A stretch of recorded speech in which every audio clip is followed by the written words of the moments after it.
Hey, shalom, y'all. What's poppin' and all that? It's your girl Katana J in the building, and you already know what's good. This is another episode of Cutting Up with Katana J.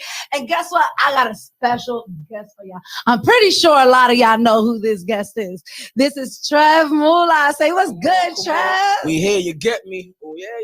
We here. Touch. Bow. Bow. Hello. What up? We here. How you feeling today? What's feeling good? We still in the 8. Yes, you are. You got me nervous. I thought you left me for a second, but you was just taking a tour around the block, spinning the block right quick. You for get the me? one time. Spinning. Right. So the way that we do things here with Cutting Up with Katana J, if you guys are new to the show, we're going to get into the artistry side of things, but then we'll also tap in a little bit personal and just have some regular conversation and, cut up. And of course, you already know how I am. We're going to throw in some 420 conversation in there too, because it's not a Katana J conversation without some, right?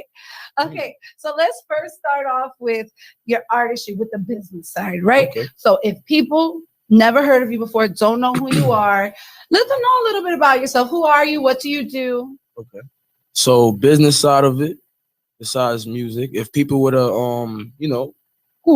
ask who is Trev Mulah? Ask Siri. You know what I'm saying? I would definitely come up as a pioneer. So I'm a pioneer of a new sound. Mm-hmm. And, everybody listen to drill music, but everybody thinks drill is just one thing. Mm-hmm. So that's where I come in, and I just made a whole new genre, drill and R&B. Where you mixed it together. So I'm singing melodic on drill beats. I noticed that, because I was. So I don't really rap. I sing melodic on everything. So kind of like Drake it out a little bit for him for the one time. So now my type of draking is different though. You know what I'm saying? Of course, because you're Trev Mulah. Exactly. I don't really vent to them. I want them to turn up with me. Like, even though it might seem like it could get a little deep, even if it's deep, you would still feel like, all right, he's going somewhere with it. Some type of vibe and a bounce to it and stuff like that. Because everything I do is more likely catchy right about now.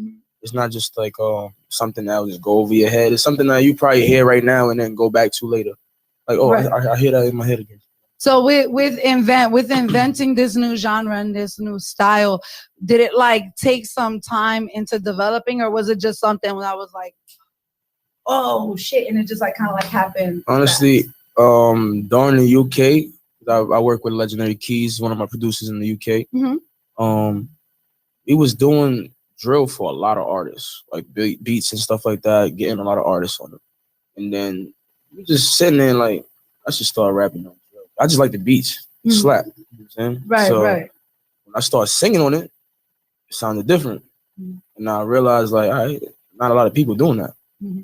And then most of my songs that I kept putting out after a while was drill, melodic drill. I just didn't have a name for it. Right. So would you consider it like melodic drill, or what? Like, what do you really define it as? It is melodic drill because a lot of people call it that, but it didn't have a name. It still didn't have a name. So I went ahead, I stamped R&B drill and drill and B. Because now either or, those terms were being used when I started using them. Oh, nice. So you're the creator. Yes. The curator. So I trademarked both. You know what I'm saying? So now I know that it's being a topic right now because a lot of people are posting beats now every day, drill and B, R&B drill. So it's starting to be a more topic now. Controversy is coming up now because now people are like, I've been doing this sound. So you're going to get all those things. Right. But then now when you own it and you have ownership, here's a whole paper. It's a whole different talk. Right. You know what I'm saying? So now I just feel like, and that's the businessman of entertainment. So like, it's one thing to be a singer, be a songwriter, or like something like an entertainer, but it's another thing to be like, okay, well, I'm going to take this and turn this into a brand. Exactly. Which I really do appreciate with like a lot of the artists that we have up and coming or that are out. Like even like Cardi B just released a $35 not a Barbie doll, but a doll.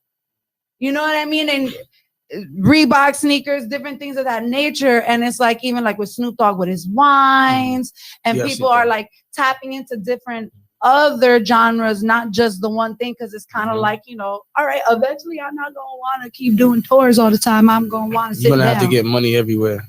Right, exactly. So in that aspect, do you also see yourself branching off into other, like, not necessarily music or entertainment type of branding? Yeah, definitely. Like I even want to do like more weed. Like I want to get the strands, stuff like that. You want to have your own strain, the Mulah strain? Moolah buds. Ooh, You get me? Mulah bud. Get me? One of the packs gonna be called "You Get Me." You know what I'm Gonna be saying? called You Get Me, and one gonna be called Pow Pow. That's I'm gonna be the hitter. telling you, gonna put you to Nice. sleep. Right. Well, listen, let me tell you something. Everybody knows if you know me and you smoke with me, I'm a smoke champ. I'm a cannabis champ. I need to be in the cannabis Olympics. And I think I might make one because I just feel that sound dope. I'm telling you, I've tried other people's edibles. I've tried all different kinds of strains. I'm from Jersey, so I had the medical card. You know what I mean? So I was able to go into the dispensaries, do all that shit or whatever. But it's like, it's just gotten to a point where my body tolerance to it, I guess, because I also have so immune to it now. And it's like, even I've stopped for a year and a half before I've done the whole stopping slow with it. It's like they ain't going nowhere. No, not at all. And I envy those people that can just. Yeah, I ain't gonna lie. When I do take a long break and go back, I be so hot. Like that. It's crazy. Yeah, I realize when you take your break. So for you, it does build up your tolerance. It definitely, like, it's a big pause because when you go back, it's like, yo, that first blunt, you definitely smack.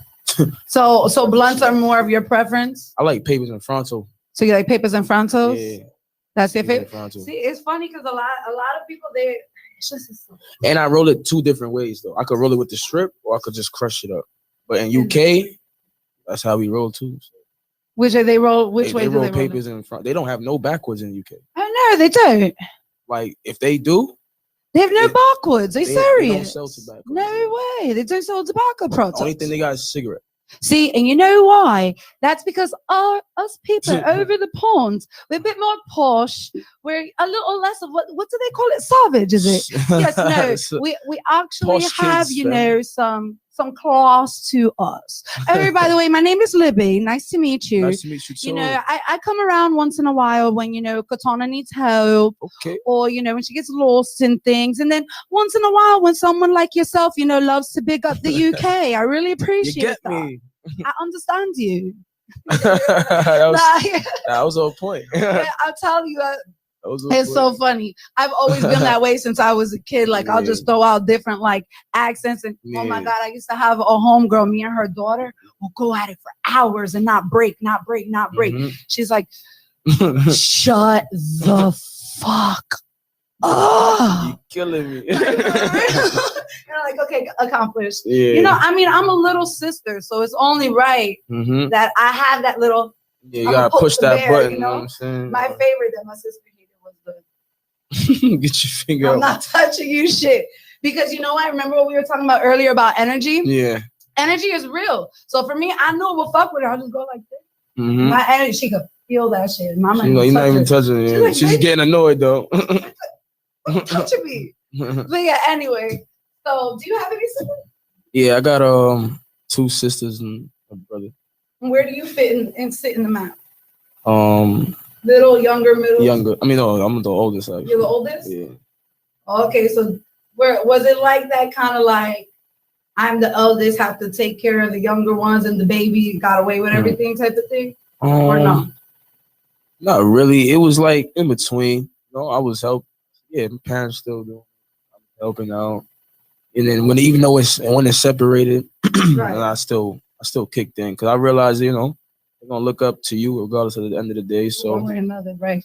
See, I asked that because for me, it's only my sister and myself, and I'm technically the baby. But I feel like we share, because of our personalities, we share the elderly role. You know what I mean? Where I'm very much like, I was the tomboyish one. I wanted to be the security guard, and I wanted nobody could fuck with my sister. And my sister was the more like, you gotta do things the right way, and I was the rebellious one. I was the black sheep.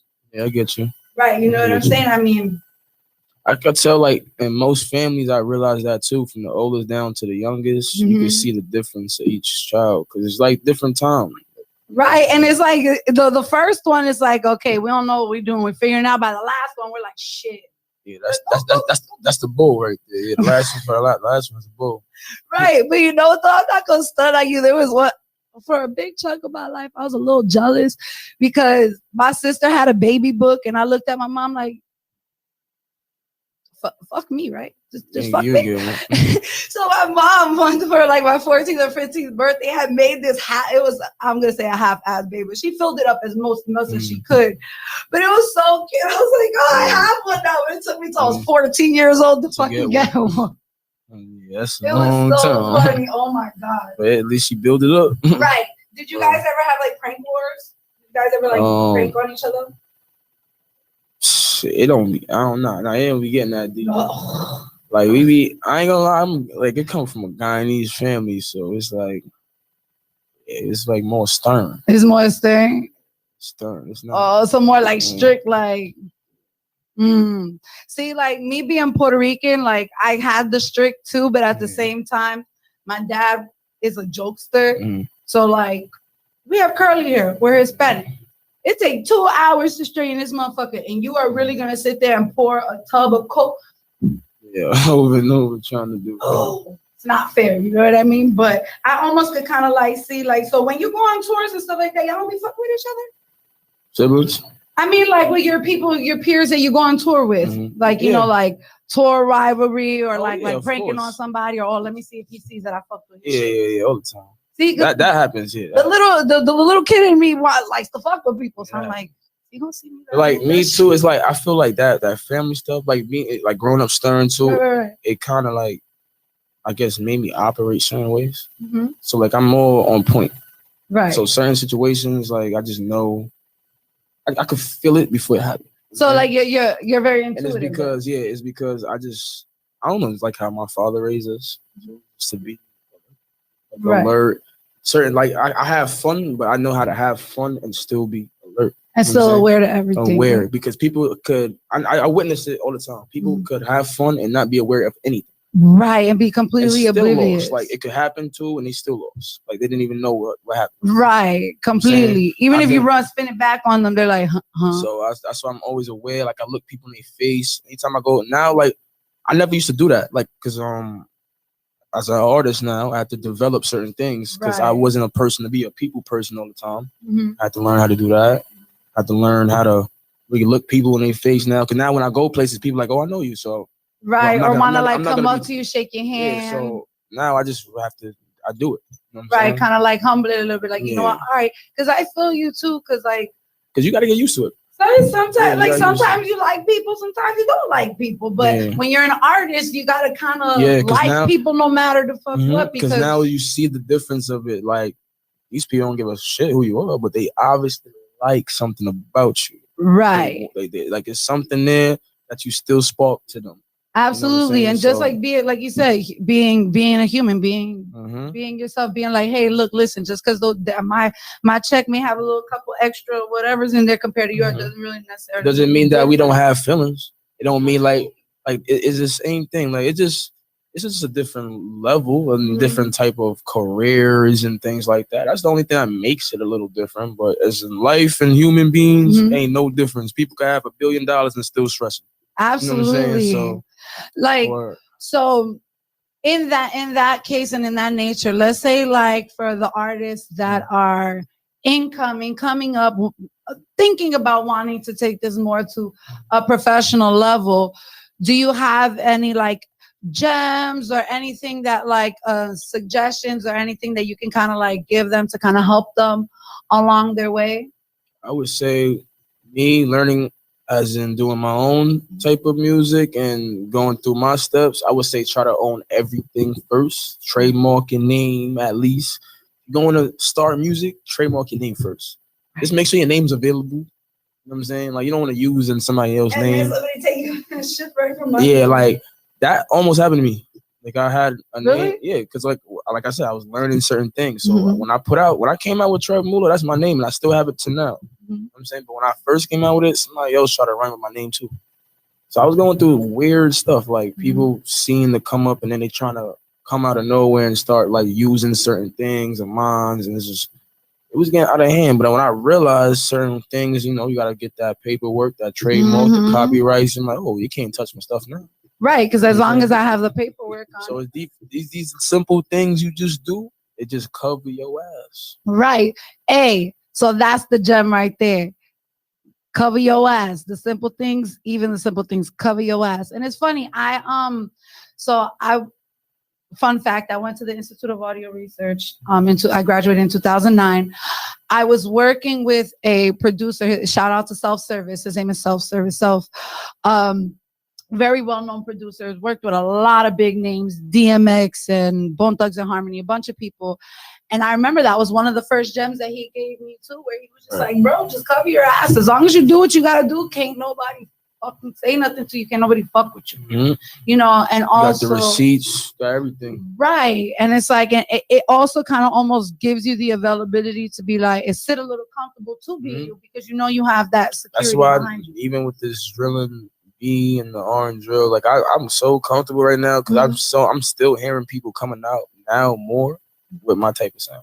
How does it feel to have that kind of influence in sound, especially nowadays? I feel like now some of these artists probably still don't even know I do that type of music. They're starting to do this sound that's already having a name for it and already been out there. Right, so and they don't realize you have the foundation. I'm a face of that. Right. So I don't even be mad because I'm just like, I'm the type of dude, okay, you doing that type of music? I am going to take all these songs, make a playlist. Now, yeah, everybody listen to this genre. I'm not a hater. You're doing the song. You're doing the type of sound. Right. So this is the type of genre. So we're going to make it what it is. Right. And hey, you got the trademark on it anyway. Got the trademark too. I don't mind being a pioneer. I'll blow up a lot more artists doing that sound. Exactly. And you know what? It's also, for me, it's almost like it's showing love as well, because it's like it's selfless. Because you're like, dude, it's something new that could last forever. Right. On some like timeless type of stuff. Almost like one day, because I like rock music and I like hip hop music. I've always loved them fused together.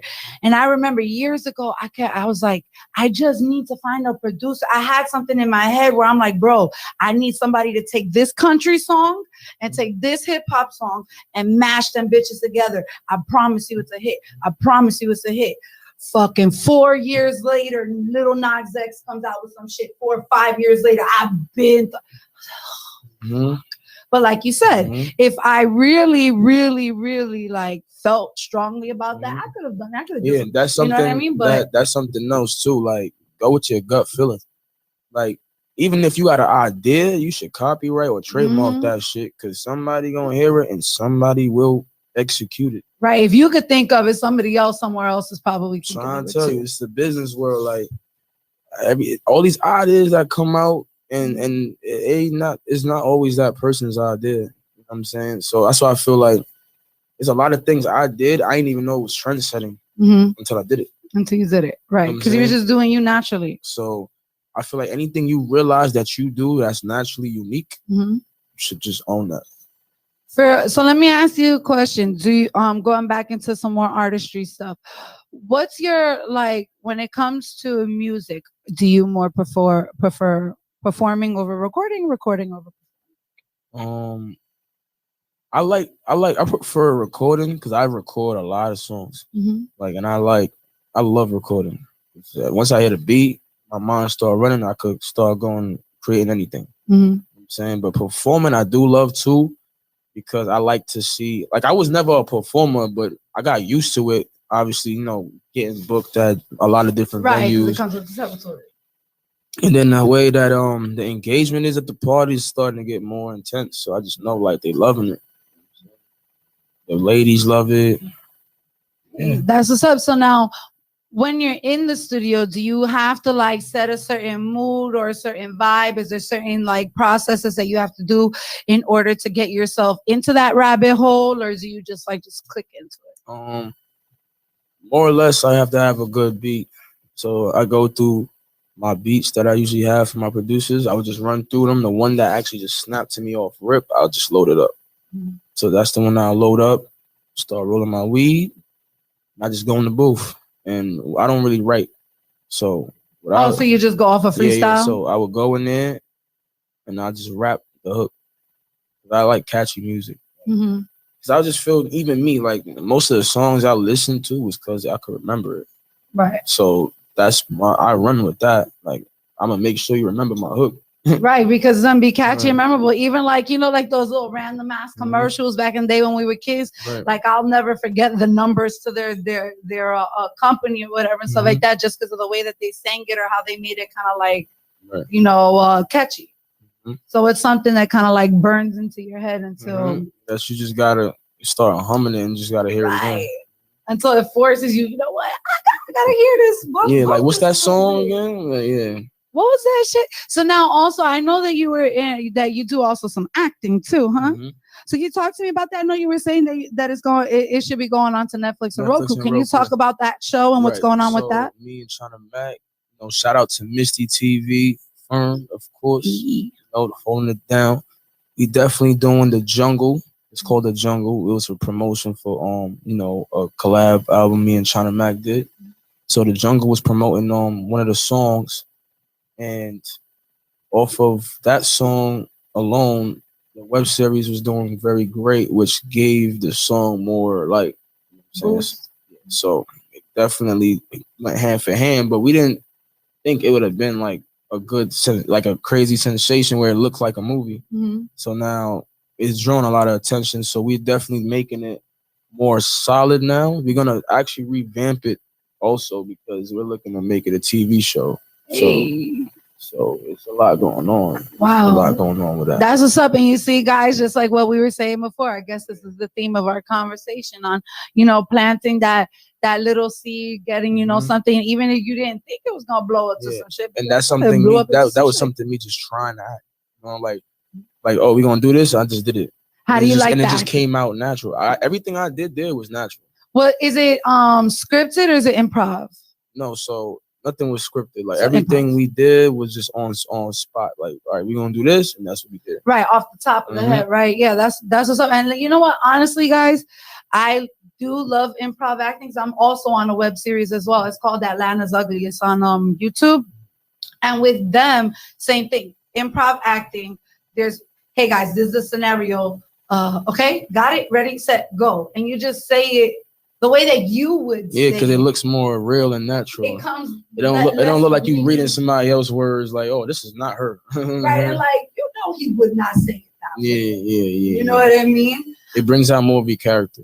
Definitely, and that's what I love about improv acting the most. You get to be a little bit of yourself. Right. Now, with all these hats that you wear, are they like kind of like different characters or different suits like a superhero, or are they all kind of like the same person? Is there like a Spider-Man to the Peter Parker? Yeah, there is. Like, I feel like when I'm more behind the executive production side and the producing side, I'm more strict. Like I get out of my regular comfort zone of what I'm used to hearing. So I would have to adapt to what they're doing at that moment. So that's where I just completely like X myself out to where I take in what they're doing and I still add what I a little bit know to it. And then I realized like me doing that, I learn from people and people learn from me. Right. That's happening. That's been happening a lot. So I'll be getting invited to a lot of studio sessions. You know what I'm saying? Like, that's dope. And I really do feel it's always like that though, where it's like when you least expect it, like even now, like just coming and just sitting down having a regular conversation. Right. Who knows, what can manifest from it? Just from like, I'm most likely learn something from you. You most likely have learned something from me. You know what I mean? And it doesn't matter whether you're in the industry 10 years, 20 years, 5 years, 2 months. There's always something to learn from somebody. You know what I'm saying? So I definitely do appreciate you coming out here and stuff like that, and not leaving. And not leaving me like I thought. Yeah. But so we got about like 3 minutes left, so I'm gonna completely give you the floor. If there's anything that if you want them to know what you got going on, what may already be coming, where they can find your stuff, what's up, the floor is yours. So listen, everyone, you get me. Shout out to Cutting Up. You get me again. We cutting this up the real right away. But look, you can find me on every platform at Trev Mulah. Every platform. Apple, Tidal, Spotify. Also YouTube. I just dropped a video an hour ago. So it's called Gucci on Me. That's all. So do we get the exclusive shout out? Get me? It just dropped, so I said it here first. You get Got me? it here with Cutting Up with Katana J Said first. it here first. So Gucci on me.